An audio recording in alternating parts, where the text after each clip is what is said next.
My name is Mark Moran, and I'm from San Antonio.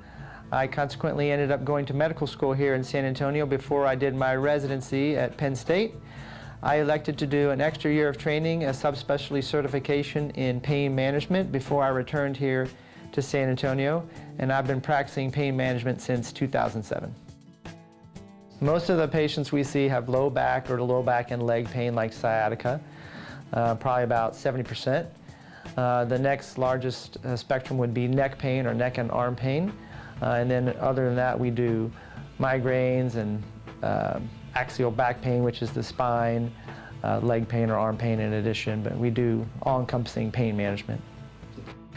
I really like to have the patients actively involved in their patient care. A lot of times patients will come in and ask me, what are you going to do for me? And I say, well, we can talk about your options, but in the end, I like my patients to be active participants instead of passive recipients for their pain. So we discuss the options that are available, and we find out ones they may like or not like, and then we kind of fine-tune the plan based on my recommendations and their desires as well.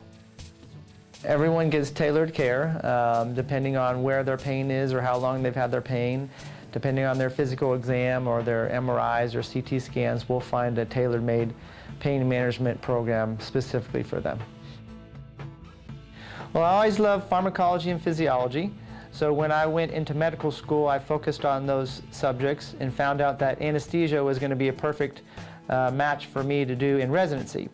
I went into anesthesia and did 4 years of training, but then realized that I liked talking to patients, and no one ever answered me when I talked to them during surgery. So I consequently went into pain management so I could have long-term relationships with my patients. Frequently, chronic pain patients have spouses that are affected by the problem too.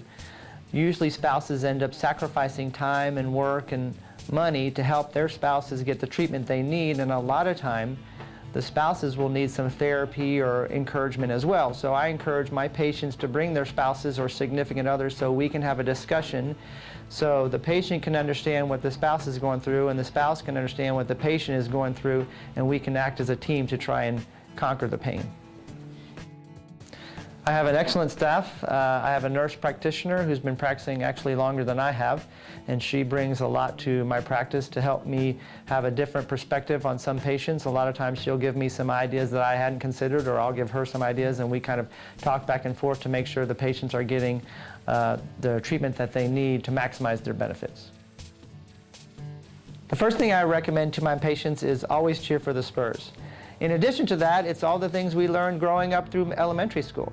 You should be active, you should live a healthy lifestyle, you should watch what you eat, you should maintain a proper body weight, and have a discussion with your physician about your medical problems and the options that they give you. Be an active participant in your health care.